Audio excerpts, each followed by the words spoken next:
The cruelest thing my wife ever said to me was not shouted across a kitchen or thrown during a fight. She said it softly, in our bedroom, while adjusting the clasp of a pearl earring like she was commenting on the weather. "You are not worthy to touch me. Your kiss makes me sick." For a second, the whole house went quiet around that sentence. The ceiling fan kept turning above us, slow and lazy. The clock on her nightstand clicked forward. Somewhere downstairs, the ice maker dropped a few cubes into the freezer tray. Ordinary sounds, normal sounds, the kind a man hears every night in the home he thinks is still his. But standing there behind Claire, looking at her reflection in the mirror, I knew something had ended. Not cracked, not weakened, ended. My name is Nathan Whitaker. I was 42 years old that night, born and raised in Ohio, a logistics operations manager who knew more about truck routes, warehouse schedules, and winter road delays than I knew about saving a marriage that no longer wanted to be saved. I was not a dramatic man. I did not slam doors. I did not break things. I paid the mortgage, kept the lawn cut, changed the furnace filter before the first cold front, and made sure Claire's car never dropped below a quarter tank. That had been my language for 12 years. Quiet work, steady hands, showing up. But somewhere along the way, the woman I married stopped hearing love in those things and started calling them ordinary, then boring, then pathetic. That night, we had just come upstairs after a dinner party in our own home, though party was too generous a word for what it became. Claire's friends had filled our dining room with wine glasses, careful laughter, and the kind of jokes that are only jokes if the right person bleeds politely. Travis Reed, the divorced co-worker she had been mentioning too often, sat at my table like he had been invited to inspect me. He smiled with perfect teeth and asked if I always looked that tired, or if marriage to Claire was too much horsepower for a sedan guy. Everyone laughed. Claire laughed hardest. I remember looking down at my plate, at the steak I had grilled in 20-degree weather because she said it would make the evening feel special, and realizing I was the only person in that room who still thought the night was supposed to be about us. Later, when the guests were gone and the dishwasher hummed downstairs, I followed her into the bedroom. I did not go there to accuse her. I went there to ask one last honest question. "Do you still want this marriage?" Claire stood in front of the mirror in a black dress, her blonde hair pinned back, her face calm in a way that made my stomach tighten. She did not turn around. She just took off one earring, then the other, and smiled at her own reflection. "Nathan," she said, almost gently, "you have no idea how hard it is to pretend." I felt my wedding ring press against my finger like it had suddenly become too small. I asked her what she meant. That was when she said it. "You are not worthy to touch me. Your kiss makes me sick." I waited for anger to come, but it did not. Anger would have been easier. Anger has heat. What moved through me was colder than that, clean and final, like a door locking from the other side. In the mirror, I saw her eyes watching me, waiting. She expected me to beg, or shout, or reach for some broken piece of pride she could use against me. What I did not know then was that her phone was face down on the dresser, recording every second. She had planned the moment carefully. She wanted a reaction. She wanted proof that I was unstable, cruel, dangerous in the quiet way people imply when they want sympathy without facts. But all I did was breathe once. Look at the woman I had loved longer than I had loved the house, the routine, or the life we built around her comfort, and say, "You are not worth my time." Her smile disappeared so quickly it almost looked honest. I walked to the closet, took my jacket from the hanger, picked up my wallet and keys from the dresser, and stepped toward the door. Behind me, Claire said my name, but not like a wife calling her husband. More like a gambler realizing the card she needed was not in the deck. I did not turn around. Downstairs, the house smelled like grilled meat, expensive perfume, and the last 20 minutes of a life I would never return to. When I opened the front door, the cold Ohio air hit my face, sharp enough to wake something in me that had been asleep for years. I stood on the porch for 1 second, listening to the silence behind me. Then I walked to my truck, started the engine, and pulled out of the driveway without touching the brakes. Nathan Whitaker drove through the quiet streets of Columbus, Ohio, the engine of his pickup humming steadily as the headlights cut through the night mist. He kept his hands on the wheel, fingers tracing the leather with a rhythm he had unconsciously learned over the years, a rhythm that had always matched the cadence of his life. Outside, the streetlights flickered, casting long shadows across the empty sidewalks. making familiar houses look strange and distant. Nathan had driven past the corner bakery where he used to buy cinnamon rolls for Claire on Sunday mornings, the little diner where they shared their first anniversary breakfast, and the park where he had pushed their niece on the swings, all locations holding the echoes of ordinary moments now tinged with a quiet emptiness. He thought about the life he had built, each day carefully structured, each responsibility taken seriously, and realized that all those efforts, all the silent work, had been overlooked and undervalued. The weight of recognition and validation he had longed for was replaced by a heavier, clearer understanding. He had relied on his own principles, his own judgment, and that was enough. Nathan parked at a small, nondescript motel just off the interstate. He left the engine running for a few moments, listening to the soft whir of the fan in the cab and the occasional distant horn from a passing truck, letting the sound fill the space where thoughts might have been louder. He stepped out, felt the chill of the night air on his face, and took a deep breath. The scent of wet asphalt, the faint tang of exhaust, and the cold air combined into something almost cleansing. He opened the passenger door, placed his briefcase on the seat, and ran his hand over the worn leather, feeling its texture under his fingers, grounding himself. Inside, the motel room was modest. A small bed with a patterned comforter, a desk lamp dimly glowing, and a window that looked out onto a parking lot empty except for a few other vehicles. Nathan set his belongings down carefully, arranged them with the same thoughtfulness he had always applied to his daily routines, and sat at the edge of the bed. He opened the briefcase and pulled out a notepad, a pen, and a folder containing statements, bills, and documents that he had collected quietly over the months. He began reviewing each piece methodically, reading through the details with an analytical eye, not allowing emotions to cloud his judgment, only observing facts and patterns. Nathan noted transfers, unexplained expenses, and inconsistencies, documenting everything meticulously. He made a plan, a clear sequence of steps to regain control over the situation, not through confrontation or anger, but through careful, deliberate action. He paused, stretched his legs, and walked over to the window, observing the street below, the quiet world outside moving forward without notice of his personal storm. In that stillness, he recognized a strange sense of freedom, an understanding that control had not been lost, it had simply shifted. Nathan leaned back in the chair, closing his eyes briefly, allowing the tension in his shoulders to ease. He thought about his mother, the lessons of resilience she had imparted, the quiet dignity with which she handled setbacks. He drew strength from those memories, reinforcing the knowledge that patience, composure, and preparation often outweighed impulsive reactions. Nathan reached for his phone, opened a secure note, and began outlining the steps he would take the next day. Consult a lawyer, organize the evidence he had gathered, and determine his path forward with clarity. Each line he wrote, each decision recorded, provided a small measure of calm, a tangible representation of agency in a situation that had felt uncontrollable.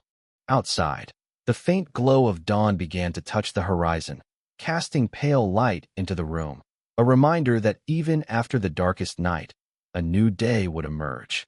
Nathan closed the folder, set it neatly back into the briefcase, and prepared himself to face the coming hours with the same resolve that had guided him through years of quiet endurance, knowing that his next actions would be measured, deliberate, and, most importantly, entirely his own. By 6:30 in the morning, Nathan had not slept, but his mind had sharpened into something clean and useful.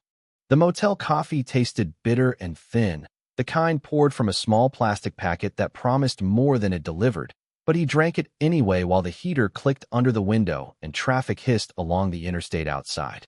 His phone lay face down on the desk, still buzzing every few minutes, Claire's name appearing and disappearing like a warning light on a dashboard. At first, her messages had been sharp, then offended, then strangely careful. That shift told him more than the words did. Nathan had spent 20 years managing moving parts, delayed trucks, missing inventory, drivers calling from icy roads in the middle of January, and customers demanding miracles before sunrise. He knew the difference between panic and strategy. Claire was not just upset that he had left.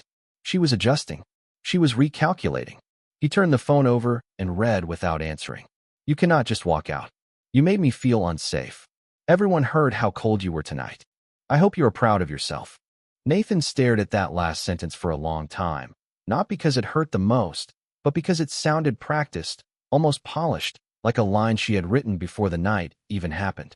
He set the phone down and looked at the folder on the desk. In the pale morning light, the paper edges seemed too ordinary for what they represented. Bank statements, credit card summaries, copies of emails he had printed months earlier without knowing why. A receipt from a downtown wine bar dated on a Tuesday. Claire said she had stayed late at the office. None of it was dramatic alone. That was the trick. A marriage does not always collapse in one loud moment. Sometimes it is built out of small omissions, careful edits, and stories told to other people until the lie becomes more familiar than the truth. Nathan thought back to the first time he noticed Claire changing the story. It was at a backyard cookout in late summer, the air hot and sticky, cicadas buzzing in the maple trees while neighbors stood around with paper plates and cans of soda. Claire had been laughing with Madison near the patio, one hand around a glass of iced tea, her voice low enough that she thought he could not hear. She told Madison that Nathan never noticed her anymore, that he treated the marriage like a maintenance schedule, that she felt invisible in her own house. Nathan had been standing 10 feet away, holding a tray of burgers he had grilled for her friends, wearing the blue shirt she had asked him to put on because it looked decent for company. He remembered glancing down at the tray, at the neat rows of food, and feeling something small tighten behind his ribs. He had not confronted her then. Men like Nathan did not like making scenes in front of guests. He told himself she was frustrated, maybe lonely, maybe saying things poorly because she did not know how to say them honestly. But after that, the comments kept coming. At dinner with Olivia, Claire joked that Nathan's idea of romance was checking tire pressure. At brunch with Madison, she said he had the emotional range of a filing cabinet. When Travis Reed entered the circle, the tone changed from joking to judgment. Travis had the smooth confidence of a man who liked being invited into other people's problems. He wore expensive jackets, drove a polished black coupe, and spoke in soft little verdicts about what women deserved. Claire listened to him like he was translating a language Nathan had failed to learn. Nathan never saw a message that proved a line had been crossed. Not then, but he saw something almost worse. He saw Claire begin to admire a man for disrespecting the life Nathan had spent 12 years protecting. The phone buzzed again. This time it was not Claire. It was an unknown number. Nathan watched it ring until it stopped. Then a message appeared. "This is Madison. I know what she is saying this morning. You need to hear what really happened before she gets ahead of it." Nathan sat very still. Outside, a delivery truck rolled past the motel window, its tires whispering over wet pavement. The room felt smaller, the air heavier, and the coffee in his hand had gone cold. He did not call her back right away. He opened his notepad, wrote the time, wrote Madison's name, then saved a screenshot of the message. It was not distrust. It was discipline. The old Nathan would have chased answers with his heart open and his hands empty. The man sitting in that motel room understood something different now. When someone has already started building a version of you for the world to hate, the truth needs more than memory. It needs a record. By mid-morning, Nathan Whitaker had organized every note, every printed email, every receipt into neat stacks on the motel desk, the light from the window stretching across the room in pale lines that reminded him of the time he had spent repairing the roof of his childhood home with his father. He reviewed each document with a steady hand, noting small discrepancies in transfers and subtle shifts in Claire's accounts, patterns she likely assumed he would never see. The quiet humming of the air conditioning filled the room, the sound almost meditative, allowing him to trace the story of a marriage that had quietly eroded. He remembered the backyard cookouts, the birthday parties with paper hats and cake, and the first time he had ever felt truly proud of their shared life. A modest house with a well-tended garden and a grill that he kept spotless, a home that spoke of consistency, effort, and care. Now, in the stark fluorescent light of the motel room, he could see how those small acts, intended as love, had been reframed in her mind as obligation and tedium. Nathan picked up his phone again, reading the messages from Madison, who had finally reached out to clarify what had been happening behind the scenes. Each word she typed was deliberate, explaining the subtle manipulations, the small lies, the way Claire had quietly created an alternate narrative in which Nathan was the absent, inattentive husband rather than the man who had consistently shown up. Nathan did not reply immediately. He allowed himself to absorb the information, letting it settle into a calm understanding rather than a storm of anger or hurt. He leaned back in the chair, looking at the floor, the shadows of the blinds cutting lines across the carpet, and thought about the upcoming day. Every step he took from this point needed to be measured, deliberate, and free of unnecessary emotion. He traced his finger along the edge of the folder, noting that control had not been lost but simply repositioned. He had a plan now, one built on documentation, clarity, and patience. Outside, the faint sound of a truck delivering packages at the neighboring business reminded him that the world moved on, indifferent to private struggles. Nathan pulled the notebook closer and began outlining the actions he would take to secure his financial and personal autonomy, listing phone calls, evidence organization, and consultations, each written in careful, short sentences to keep the mind focused and the plan clear. He paused occasionally, staring out the window, the horizon pale and washed in morning light, allowing himself a moment of quiet reflection. He thought about his mother and the lessons she had taught him about endurance, patience, and the power of maintaining composure in difficult circumstances. Drawing strength from those memories, he structured the day in his mind. First, a call to Daniel Brooks, the lawyer he had trusted since college, then a careful review of bank records and documentation, and finally, the mapping out of a strategy that would allow him to navigate the situation with certainty and dignity. Each step was deliberate, each action grounded in the principle that the truth, once collected and organized, carried a weight greater than any argument or outburst.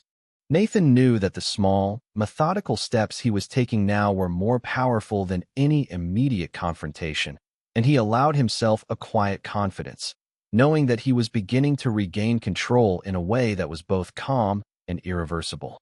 The motel room remained quiet except for the occasional car passing outside, and Nathan, fully aware of the hours ahead, settled into the rhythm of preparation, understanding that clarity, patience, and careful observation were his greatest tools.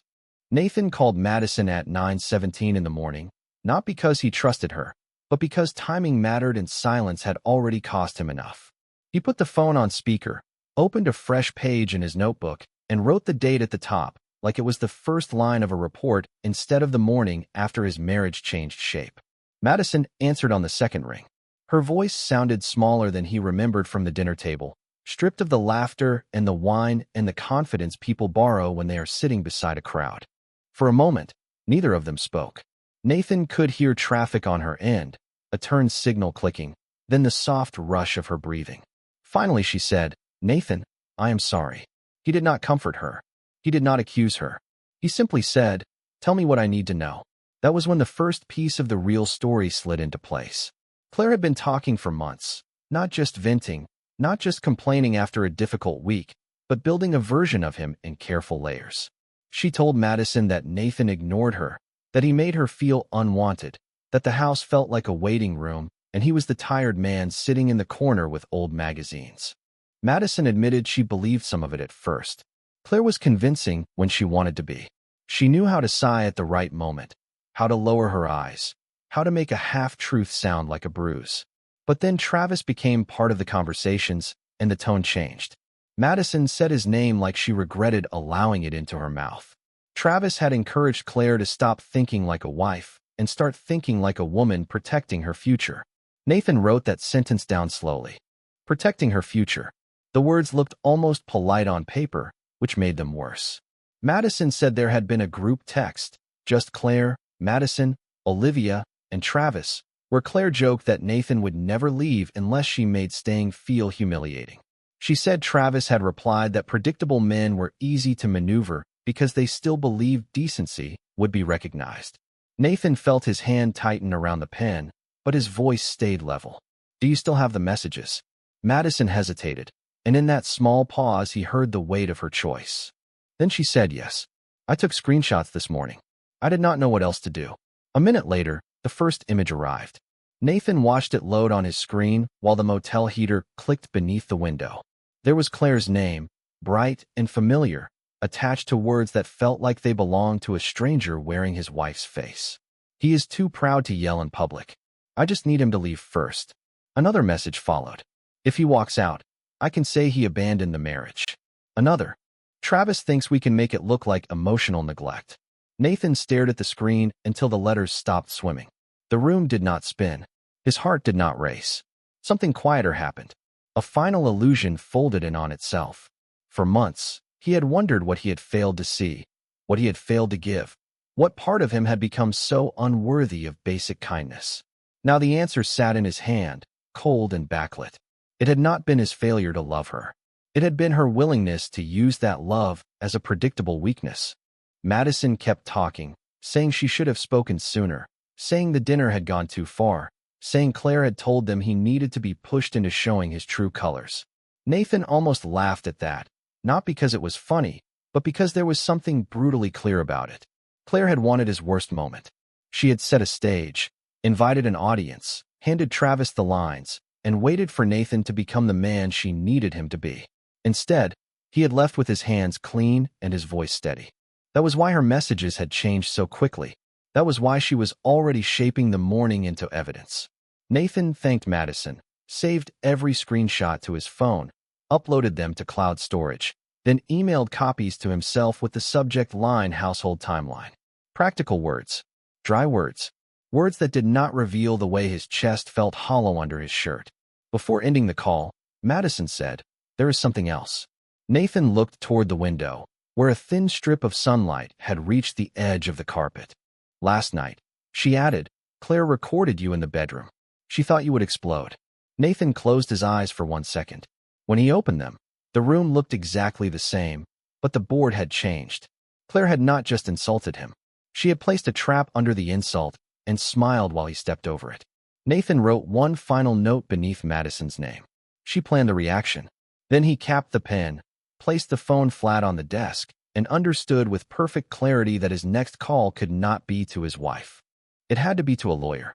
Nathan Whitaker made the call to Daniel Brooks at precisely 10:15 in the morning, the phone ringing once before the familiar voice answered, steady and calm, just as he remembered from their college days. He did not waste time with small talk. Daniel's tone carried the same quiet authority he always had, and Nathan respected that. He outlined the sequence of events, carefully and deliberately, explaining the documented messages from Madison, the emails, and the screenshots from Claire's phone. Daniel listened, asking concise questions to clarify dates and details, never reacting to Nathan's measured observations with judgment or surprise. Nathan described the patterns of behavior, how small omissions and manipulations over months had created the illusion of neglect, how Claire had shaped conversations with her friends and Travis Reed to make him appear inattentive. Daniel acknowledged each point, noting which pieces could serve as evidence in case of separation or property discussions, and Nathan recorded them meticulously, his pen moving with a rhythm that matched the deliberate pace of his thoughts. After the call, Nathan reviewed the folder on the desk once more, laying out the sequence of documentation in the exact order he planned to present it if needed. He checked the dates, cross-referenced each message with bank records, and ensured that every piece of information supported a coherent timeline. The motel room remained quiet except for the faint hum of the heater and the occasional passing car outside, giving Nathan the space to think clearly without distraction. He prepared a checklist for the day, noting each action step by step. Confirm evidence with Daniel, ensure digital backups, organize all paper documentation, and plan a route for returning home to address the immediate administrative requirements. Each item on the list was deliberate, measured, and designed to keep him in control, turning a situation that could have felt chaotic into a series of structured, actionable steps. Nathan allowed himself a moment to glance out the window at the gray morning light, the thin sun casting long lines across the asphalt parking lot, and he felt a strange sense of calm. The chaos he had anticipated in dealing with Claire's maneuvers had been replaced by clarity and focus. He understood that preparation and planning were more powerful than reactive emotion, and he mentally rehearsed each potential interaction, each conversation, each possible obstacle. Nathan sipped at the coffee that had gone cold, appreciating the small comfort of its presence and the quiet it offered, and he set it down carefully before reviewing the timeline once more. The events of the past months, the careful manipulations, and the misrepresentations were now mapped and documented. Nathan recognized that the control had never been entirely lost. It had simply required him to observe, document, and act with precision. Each piece of information, once validated, became a tool to ensure fairness and transparency, a way to protect himself and the life he had built. The air in the motel room felt heavier, charged with the knowledge that every step from this point forward would be intentional and deliberate. Nathan felt a measured sense of empowerment as he closed the folder, placed the pen neatly beside it, and took a deep breath, preparing to transition from observation and planning to action. In that moment, he understood that patience, documentation, and clear strategy were his strongest allies, and the next steps he would take would be deliberate, informed, and unassailable. Daniel Brooks had an office on the fourth floor of an older brick building downtown, the kind of place with brass elevator buttons, worn marble floors, and a lobby that smelled faintly of dust, coffee, and printer toner. Nathan arrived at 4:20 in the afternoon with his briefcase in his left hand and the motel room, keys still in his coat pocket, a small piece of plastic reminding him that he no longer had a place where he could safely exhale. Daniel was waiting at the conference table when Nathan walked in. He had gray at his temples now and reading glasses folded beside a yellow legal pad. But his eyes were the same as Nathan remembered from college, direct, patient, and hard to fool. They shook hands once. No dramatic embrace. No speech about old times. Daniel simply pointed to the chair across from him and said, "Start at the beginning and do not protect anyone from the facts." So Nathan did. He told him about the dinner, the way Travis Reed had smiled across Nathan's own table like a man testing a locked door. He told him about Claire laughing when she should have stopped it, about the bedroom, about the phone on the dresser, about Madison's call, and about the screenshots that now sat in 3 separate places because Nathan had learned before breakfast that heartbreak needed backups. Daniel listened without interrupting. Every few minutes, his pen moved across the legal pad in short, controlled strokes. When Nathan finished, the room felt too quiet. The heater ticked under the window. Somewhere outside, a siren passed far enough away to sound like somebody else's emergency. Daniel leaned back, took off his glasses, and said, "This is not a marriage argument anymore. This is a record." Then he turned the laptop toward Nathan and began sorting the files into categories. Communications, financial activity, witness statement, timeline, possible intent. The words were dry, almost cold, but Nathan found comfort in them. Dry words did not manipulate. Cold words did not cry for sympathy. They simply stood there and made people answer. Daniel explained that Nathan should not return home alone to argue, should not answer emotional messages, should not give Claire anything that could be clipped, twisted, or performed later. All communication would go through writing or through counsel. Nathan nodded, feeling the old instinct rise in him, the one that wanted to explain himself, to prove he was not the villain, to walk back into the house and make Claire admit what she had done. Daniel saw it before Nathan said anything. He tapped the table once with the pen and said, "You are not going to win this by being understood. You are going to win this by being precise." That sentence settled over Nathan like a coat in cold weather. Precise. Not loud. Not wounded.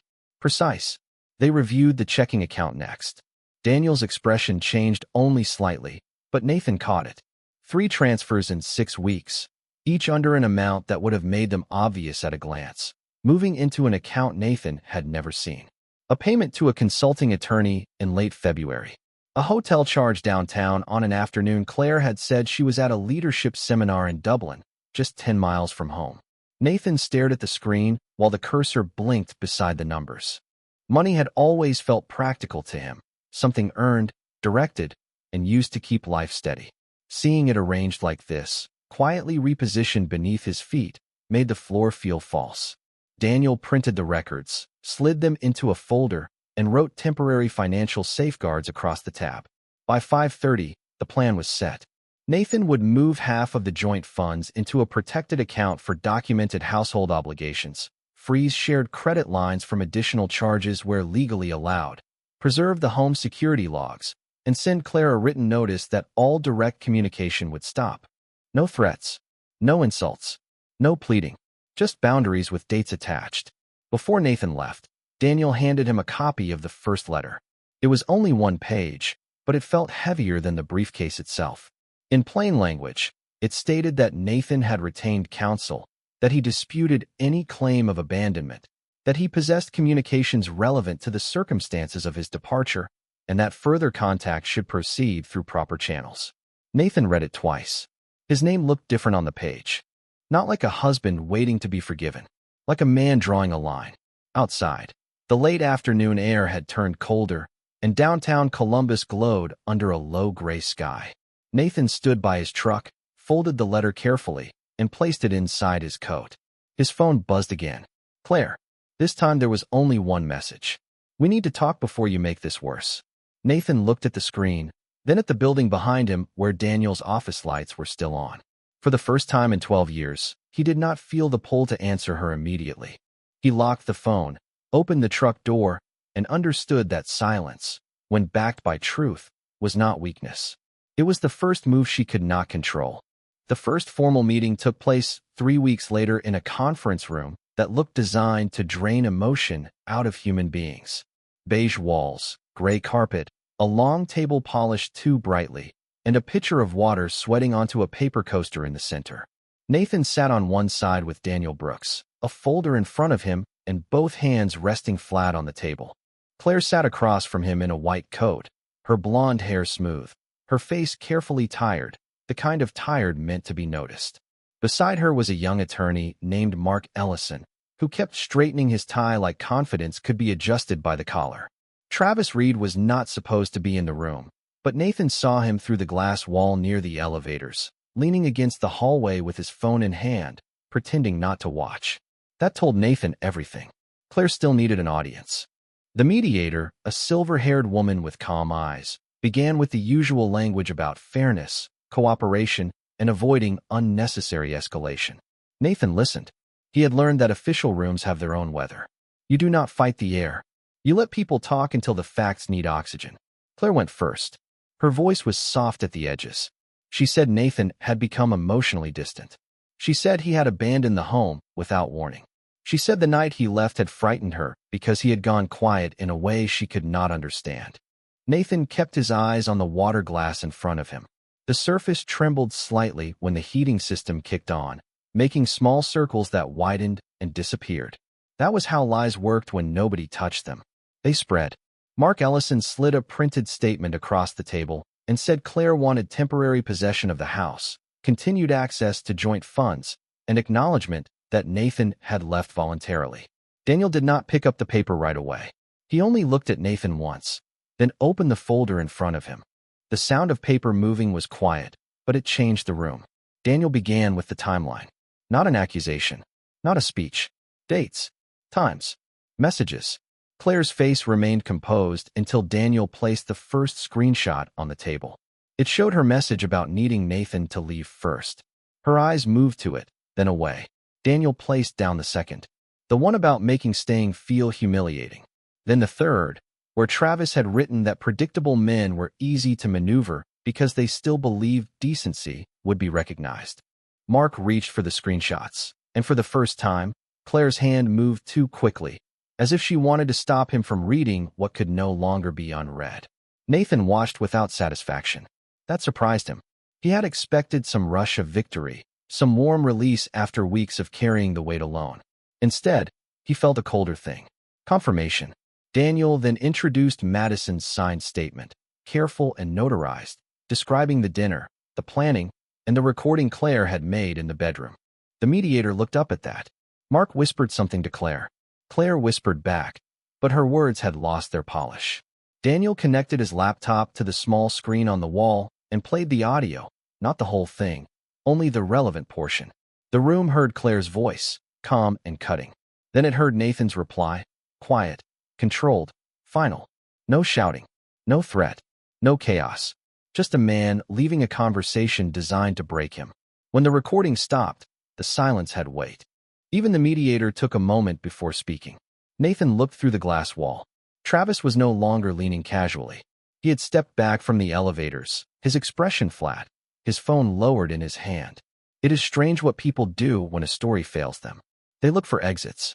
Claire looked at Nathan then, really looked at him, as if she had expected to see the same husband who used to soften when she blinked too long, the man who would explain, apologize, and try to repair the chair she had kicked out from under him.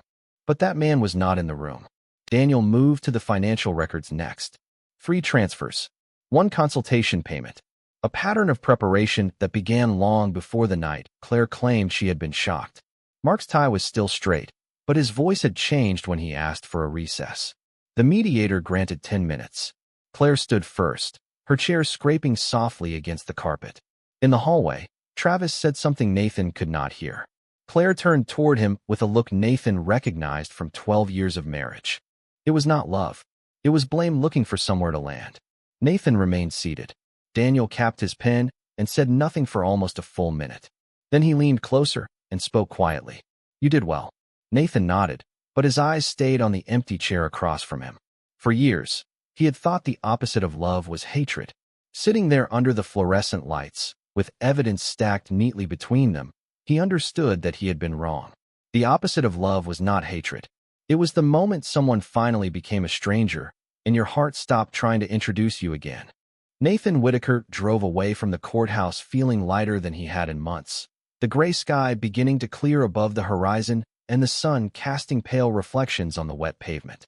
The evidence had been clear, the presentations precise, and Claire had finally seen that control and composure could outweigh any performance of manipulation or strategy. Travis Reed had left quietly, no smug smirk, no commentary, as if he had realized that the stage he had watched from would no longer exist. Nathan thought about the weeks he had spent preparing, reviewing, documenting, and planning, understanding finally that his patience, calm, and careful observation had been his strongest allies. He parked his truck near a small park by the lake, opened the folder one last time, and ensured every copy, every message, every timeline entry was safely stored. He leaned back against the seat, eyes on the water, feeling a quiet sense of peace settle over him. There would be no dramatic confrontation, no revenge in the way others might imagine. The satisfaction came from certainty, from knowing that truth and preparation had guided every step, and that he had acted with integrity even in the most difficult circumstances.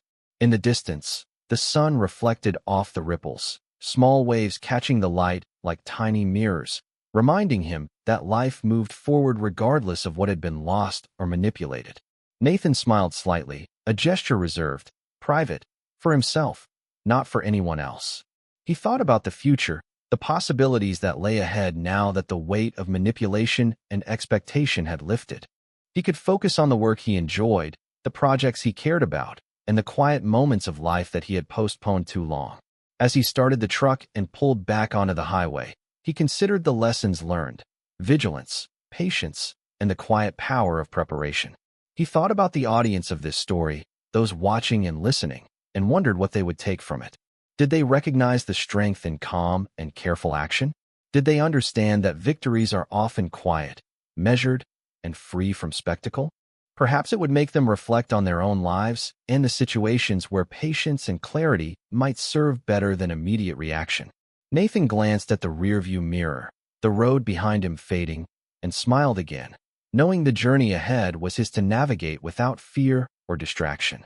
For those watching, what do you feel after witnessing Nathan's path?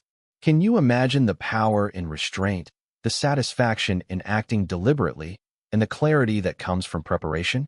If this story resonated with you, if it offered a perspective on handling difficult situations with poise and strategy, consider subscribing to this channel for more stories that explore the quiet strength of human resilience, careful planning, and the unexpected power found in patience and composure.